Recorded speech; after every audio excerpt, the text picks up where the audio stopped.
ना भूख है मुझे न दौलत की प्यास बाकी है, ना भूख है मुझे न दौलत की प्यास बाकी है, मिलती रहे हर किसी से मोहब्बत यही काफ़ी है, मिलती रहे हर किसी से मोहब्बत इतना ही काफ़ी है।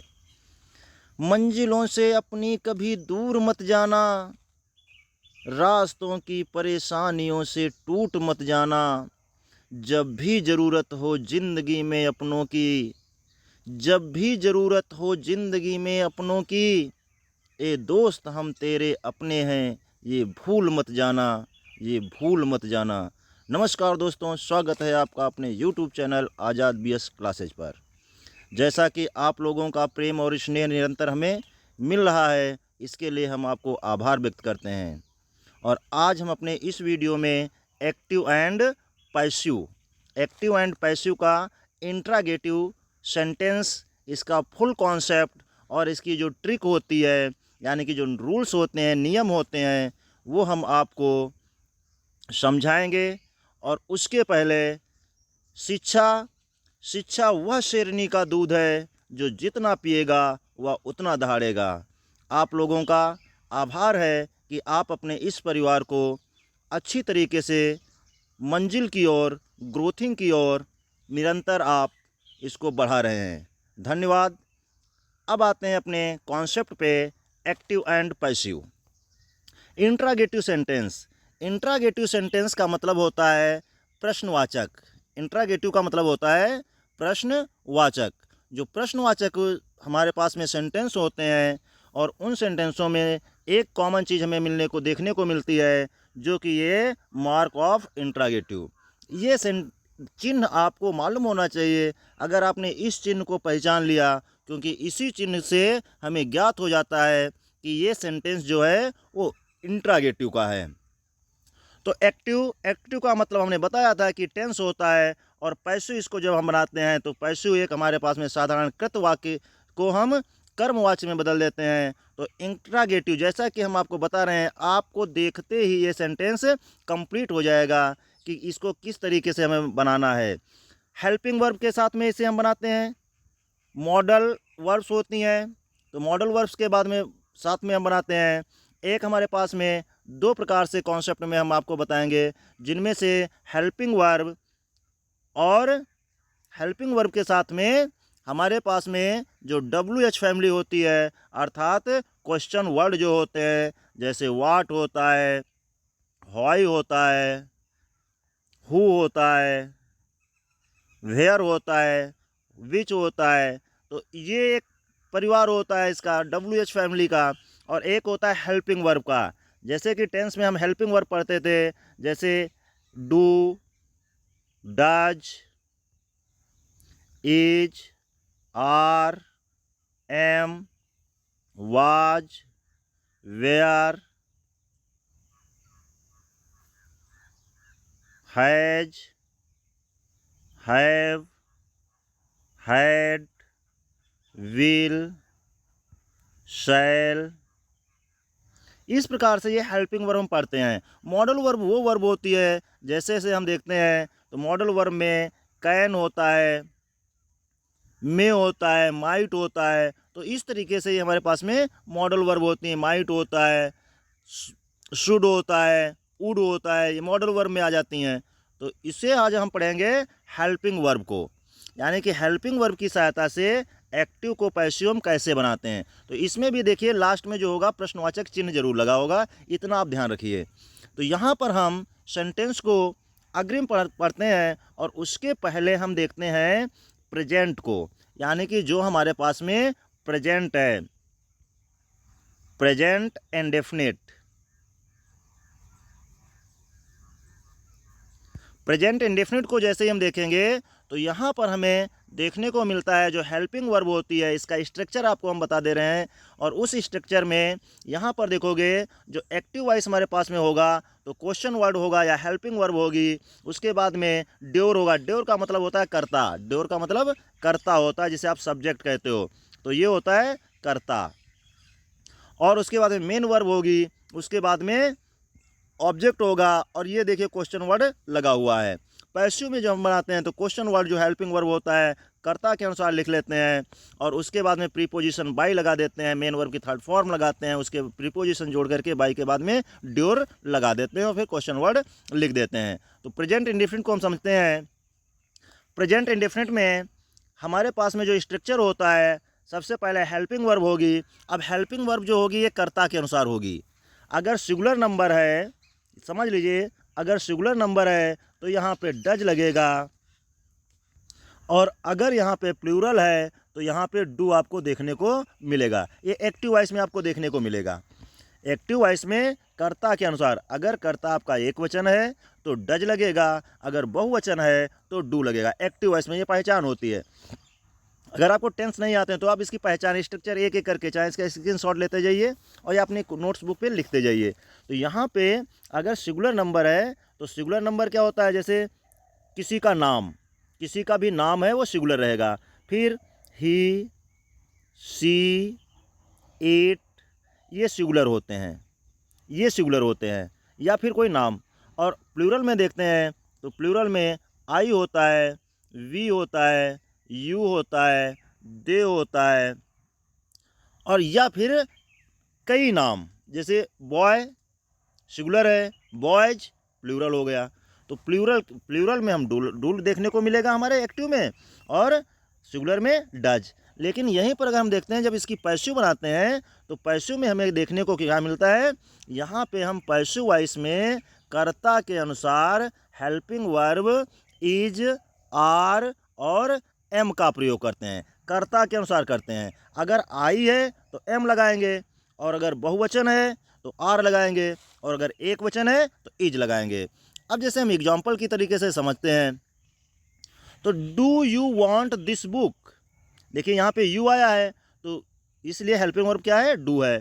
तो do you want this book, do helping verb से स्टार्ट है। क्या तुम यह पुस्तक चाहते हो, do you want this book, क्या तुम यह पुस्तक चाहते हो। अब इसका हम जब ये हमारा एक्टिव है तो अब इसका हम जब पैसिव बनाएंगे तो पैसिव में दिस बुक जो हमारा है ये ड्योर है, यानी कि ऑब्जेक्ट है। यहाँ पे यू हमारा सब्जेक्ट है।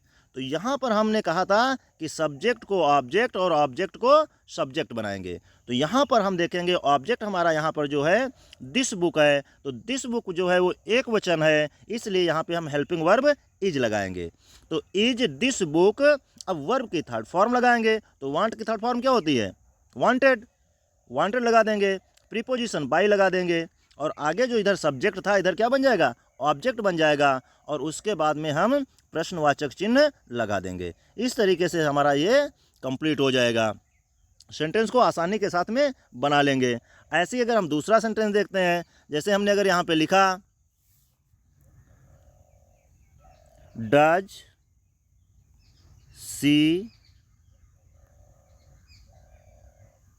सी सिंग ए सॉन्ग, तो अब देखिए यहाँ पे ए सॉन्ग जो हमारे पास में है ये क्या है, उसके आगे प्रश्नवाचक चिन्ह लगा देंगे। ए सॉन्ग जो है ऑब्जेक्ट है तो ऑब्जेक्ट को हम ऑब्जेक्ट के अनुसार ही यहाँ पे हेल्पिंग वर्ब लगाएंगे। तो यहाँ पे हम जो अगर सॉन्ग्स होगा तो आर लगाते, लेकिन यहाँ ए सॉन्ग है तो यहाँ लिखेंगे इज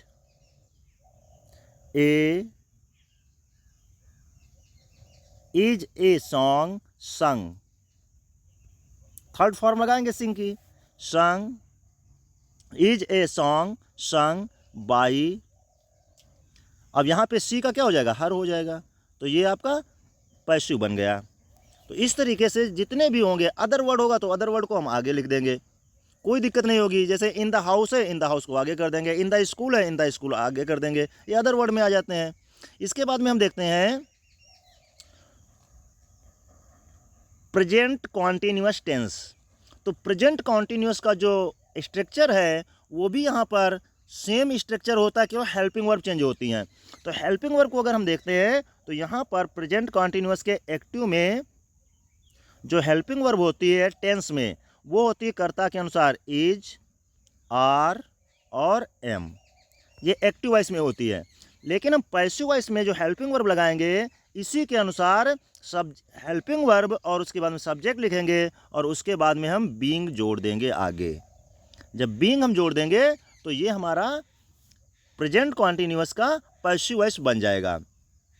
तो इसे हम आसानी के साथ में बना लेंगे। तो ध्यान से इनको स्क्रीनशॉट करिए और या फिर क्लास को बहुत ही सीरियसली पूरा पढ़ा करिए।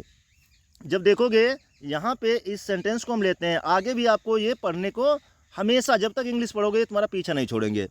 तो यहाँ पर देखोगे ये हमारे पास में स्ट्रक्चर है और इसी के अनुसार हम इसे रख लेंगे। तो यहाँ पर हम जो ही देखते हैं एग्जाम्पल, तो देखिए are you doing this work. अब देखिए यहाँ पे यू है तो इसे यहाँ क्या आ गया, आर आ गया। तो यहाँ पे जैसे हम देखेंगे are you doing this work, तो इस प्रकार से हम आर है तो यू है तो यहाँ पे आर है। डूइंग जानते हो प्रेजेंट कॉन्टिन्यूअस में मेन वर्ब की फर्स्ट फॉर्म में आईएनजी लगी होती है, तो यहाँ पे आईएनजी लगी है। लेकिन पैसिव वॉइस में हमेशा थर्ड फॉर्म लगाते हैं। दिस बुक या दिस वर्क, दिस माने यह, वर्क माने काम। तो are you doing this work, क्या तुम यह कार्य कर रहे हो। अब इसका हम पैसिव बनाएंगे तो लिखेंगे, अब इधर लाएंगे जब दिस बुक को तो इधर दिस वर्क को, तो यहाँ पर हो जाएगा is this work been, is this work being. अभी हमने बताया था कि बीइंग लगाते हैं, तो यहाँ पे हम क्या कर देंगे, बीइंग लगा देंगे। Is this work being done by you. प्रश्नवाचक चिन्ह को आप नहीं छोड़ेंगे, प्रश्नवाचक चिन्ह ही इंपॉर्टेंट होता है। अगला एग्जाम्पल देख लीजिए, आर यू टीचिंग मी। अगला एग्जाम्पल क्या है, आर यू टीचिंग मी, क्या तुम मुझे पढ़ा रहे हो। तो इसका जब हम पैसिव बनाएंगे तो ये मी जो है ये हमारा ऑब्जेक्ट है, ये सब्जेक्ट आ जाएगा। तो सब्जेक्ट यहाँ पे आई हो जाएगा और आई के साथ में हेल्पिंग वर्ब जो होती है वो एम लगती है। तो सबसे पहले हम यहाँ पर लिखेंगे एम। तो am I being taught by you. इस तरीके से हम जितने भी होंगे, अगर अदर वर्ड आएगा जैसे in the school, in the house, in the garden, तो वो आप लास्ट में लगा देंगे। उसके बाद में हम आते हैं पास्ट परफेक्ट पे, प्रेजेंट परफेक्ट पे। तो प्रेजेंट परफेक्ट का भी वही हाल होता है, हेल्पिंग वर्ब कर्ता के अनुसार लगाते हैं। और अगर एक्टिव में देखोगे तो यहाँ पे हैज और हैव आपको देखने को हेल्पिंग वर्ब मिलती है। यहाँ पर हम जो बनाएंगे स्ट्रक्चर वही है, helping verb subject plus main verb की थर्ड फॉर्म और बाई प्लस ऑब्जेक्ट और प्लस अदर वर्ड, और उसके बाद में प्रश्नवाचक चिन्ह लगा देंगे। ये पैसिव वॉइस का नियम होता है, पैसिव वॉइस के ये रूल्स होते हैं, यही ट्रिक होती है इसकी। तो यहाँ पर देखोगे have you wanted this book. अब देखो वर्ब की थर्ड फॉर्म यहाँ पे ऑटोमेटिक लगी होती है, आपको कहीं ढूंढना नहीं होता है। तो यहाँ हो जाएगा have you wanted this book, ये हमारा एक्टिव है। और जब हम इसका पैसिव बनाएंगे तो पैसिव में हमें कुछ करना ही नहीं है, स्ट्रक्चर हमारे सामने है। तो कर्ता के अनुसार हेल्पिंग वर्ब लगाएंगे, यहाँ पे दिस बुक है तो हैज लग जाएगा। तो has this book wanted by you, प्रश्नवाचक चिन्ह लगा देंगे, आसानी के साथ में हमारा प्रेजेंट परफेक्ट टेंस बन जाएगा। जितना भी बड़ा हो जितना भी छोटा हो, आसानी के साथ में आप जितने भी इंट्रागेटिव या फर्स्ट टाइप के हैं तो फर्स्ट टाइप में आपको हेल्पिंग वर्ब पे ही ध्यान देना होता है। तो इस तरीके से हमारा कंप्लीट हो जाएगा। उसके बाद में हम आते हैं पास्ट इंडिफिनिट पे। तो पास्ट इंडिफिनिट में अगर देखेंगे तो पास्ट इंडिफिनिट का जब हम एक्टिव से पैसिव बनाते हैं, हेल्पिंग वर्ब लेते हैं, तो हेल्पिंग वर्ब हमें एक्टिव में डिड देखने को मिलती है।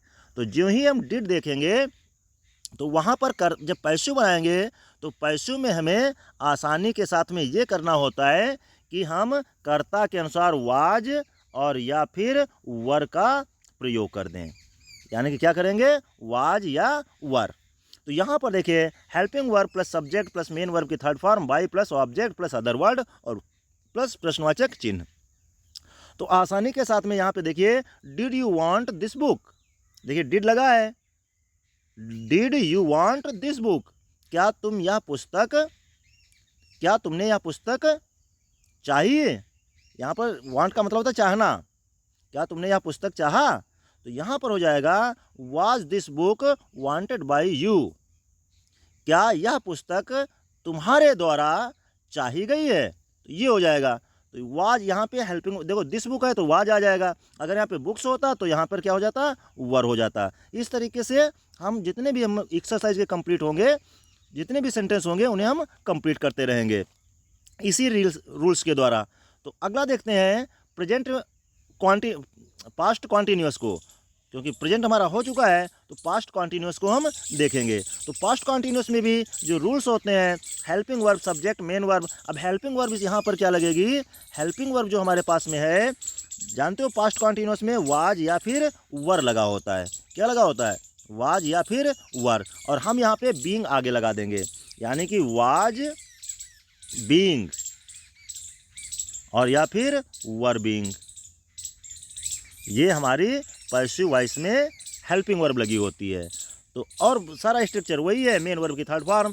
तो वर यू, देखो यहाँ पे वर आया है क्योंकि यहाँ पे यू है, तो were you wanted, were you want.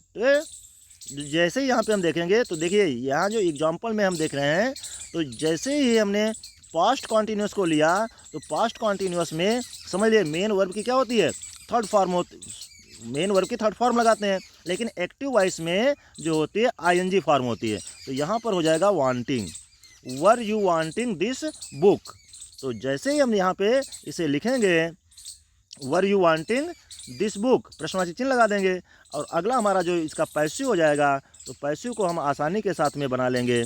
तो पैसिव हो जाएगा, क्योंकि दिस बुक है तो was this book being wanted by you. इस तरीके से हम पास्ट कॉन्टिन्यूस के जितने भी सेंटेंस होंगे उन्हें आसानी के साथ में बना लेंगे। तो पास्ट कॉन्टिन्यूस के बाद में पास्ट परफेक्ट पे आते हैं, और पास्ट परफेक्ट टेंस में ऑटोमेटिक वर्ब की थर्ड फॉर्म लगी होती है। यहाँ पर जो होता है हैड लगा होता है, और हैड को हम अभी पीछे हैज को और हैव को बीन में चेंज किया, तो यहाँ पर भी हैड को हम क्या करेंगे, हैड बीन लगा देंगे, हैड बीन लगाएंगे। तो एग्जाम्पल देखते हैं एक्टिव वॉइस का। ये एक्टिव वॉइस है had you wanted, had you wanted, तो ये हो जाएगा had you wanted this book. तो ये बन जाएगा had this book been, had this book been wanted by you. इस तरीके से ये हमारा कंप्लीट हो जाएगा। इसके बाद में हम देखते हैं फ्यूचर को। तो फ्यूचर में अगर हम देखते हैं तो फ्यूचर इंडिफिनिट को, फ्यूचर इंडिफिनिट को समझ लीजिए, यहाँ पे जो हम हेल्पिंग वर्ब यूज होती है एक्टिव वॉइस में वो होती है, यहाँ पे डाउट मत करना, आई और वी, आई वी के साथ में शैल लगा होता है, आई वी के साथ में क्या लगा होता है, शैल लगा होता है। और अन्य जितने भी कर्ता हैं, अन्य कर्ता के साथ में क्या लगा होता है, अन्य कर्ता के साथ में विल लगा होता है। क्या लगा होता है, विल लगा होता है। तो यहाँ पर भी जब हम पैसिव वॉइस बनाएंगे तो कर्ता के अनुसार, यानी कि आई वी होगा तो शैल बी लगाएंगे, शैल के आगे क्या लगा देंगे, बी लगा देंगे।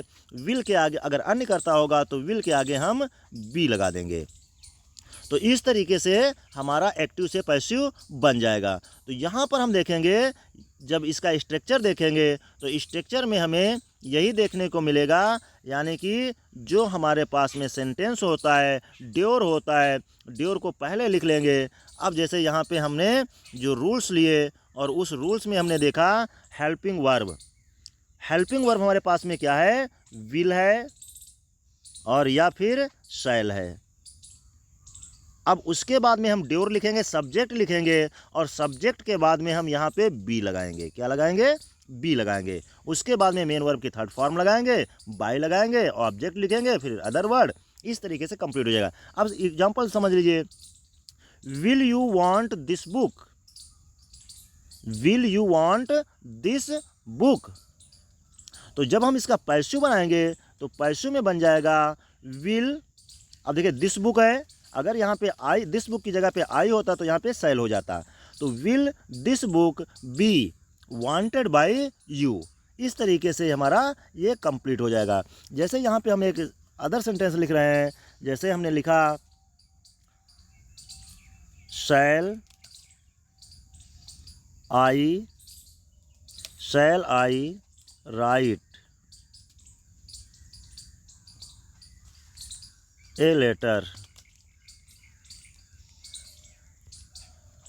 शैल आई राइट ए लेटर, आगे प्रश्नवाचक चिन्ह लगा देंगे।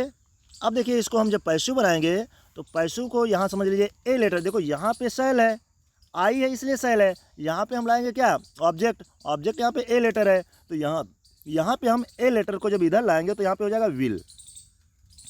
तो तो ये हो जाएगा will a letter be. Write का रिटन हो जाएगा WRITTEN, रिटन बाई। अब बाई लगा देंगे और यहाँ पे आई का क्या हो जाएगा, मी हो जाएगा। आगे क्या लिख देंगे, मी लिख देंगे। तो इस और आगे प्रश्नवाचक चिन्ह लगा देंगे। तो इस तरीके से हमारा एक्टिव से पैसिव बन जाएगा। उसके बाद में हम आते हैं फ्यूचर। देखो फ्यूचर कॉन्टिन्यूस की तो बनती नहीं है, तो ये फ्यूचर परफेक्ट टेंस पे आते हैं। तो फ्यूचर परफेक्ट टेंस जो होता है, इसमें अगर आपने एक्टिव देखा होगा तो इसमें लगा होता है विल, और विल के साथ में हैव बीन लगा होता है। देखिए विल हैव होता है, तो यहाँ पे हम विल हैव बीन लगाएंगे। देखो जब जो ही हम फ्यूचर परफेक्ट को देखेंगे तो यहाँ पे हम क्या लगा देंगे, विल हैव बीन लगा देंगे। तो फ्यूचर परफेक्ट का एक्टिव जो होता है, एक्टिव में क्या होती है हेल्पिंग वर्ब, वही आई वी के साथ में शैल हैव और अन्य कर्ता के साथ में विल हैव। तो यहाँ पे जब हम लगाएंगे पैसिव बनाएंगे तो यहाँ पे क्या कर देंगे, बीन आगे बढ़ा देंगे। अब विल को हम पहले लिखेंगे, उसके बाद में हम हैव बीन लगाएंगे। यानी कि सबसे पहले विल या शैल लिखेंगे, उसके बाद में डेवर लिखेंगे यानी कि सब्जेक्ट लिखेंगे, और उसके बाद में हैव बीन लिखेंगे। उसके बाद में मेन वर्ब की थर्ड फॉर्म लिखेंगे, फिर प्रीपोजिशन बाई लगा देंगे, और उसके बाद में हम जो हमारा ऑब्जेक्ट होगा उसे लिख देंगे। अब देखिए यहाँ पे जैसे हमने एग्जाम्पल में will have you want this book, will have you want this book, आगे देखिए प्रश्नवाचक चिन्ह लगा है। अब इसको जब हम बनाएंगे तो लिखेंगे will this book have been. अब देखिए यहाँ पे दिस बुक जो है ये ड्योर है, यानी कि हम जो हमारा ऑब्जेक्ट था ये क्या बन गया, सब्जेक्ट बन गया। विल हेल्पिंग वर्ब है, तो will this book have been wanted, wanted want है, वांटेड समझ रहे हो, यानी कि यहाँ पे वांटेड है। जो कि हम परफेक्ट फ्यूचर परफेक्ट को पढ़ेंगे तो परफेक्ट में भी हमारे क्या होती है, वर्ब की थर्ड फॉर्म होती है, मिसप्रिंट है ये। तो will have you wanted this book, तो यहाँ पर हम जो वर्ब की थर्ड फॉर्म होती है जो कहते हैं लिख देते हैं, क्योंकि परफेक्ट में अगर आप पढ़ोगे, चाहे प्रेजेंट का परफेक्ट हो, चाहे पास्ट का परफेक्ट हो, या फ्यूचर का परफेक्ट हो, वहाँ पे हमेशा वर्ब की थर्ड फॉर्म ही मिलती है। तो यहाँ पर भी हम वर्ब की थर्ड फॉर्म को ज्यों का त्यों लिख देंगे। तो will this book have been wanted by you. तो इस तरीके से हम जितने भी हमारे टेंस हैं, और हमने टोटल टेंसों को बनाने का प्रयास किया, समय का अभाव होते हुए मैंने आपको कुछ एग्जाम्पल के सहारे, एग्जाम्पल के जरिए हमने आपको सिखाया। तो यहाँ पर देखोगे अब आगे आता है मॉडल, जो मॉडल वर्ब्स होती हैं। तो मॉडल वर्ब्स में जो, अब वीडियो लंबा हो जाएगा, और यहाँ तक देखने के लिए आपको धन्यवाद भी। देखो अगर यहाँ पे हम मॉडल वर्ब को लेंगे तो कम से कम 40 मिनट का वीडियो हो जाएगा। तो उसके पहले देखिए मॉडल वर्ब क्या है, मॉडल वर्ब आपको सीखना चाहिए। अब देखो कहीं पे यहाँ पे विल लगा है, यहाँ पे कैन लगेगा, यहाँ पे मे लग सकता है, यहाँ पे शुड लग सकता है, यहाँ पे वुड लग सकता है, ऑट लग सकता है। तो जितने भी मॉडल वर्ब्स हमारे पास में आएंगे तो वहाँ पे हम इनका दूसरे वीडियो में से पढ़ेंगे मॉडल वर्ब्स को। तो अब देखिए इसके साथ ही हम वीडियो को क्लोज करते हैं, और वीडियो कैसी लगी अपना कमेंट बॉक्स में अपनी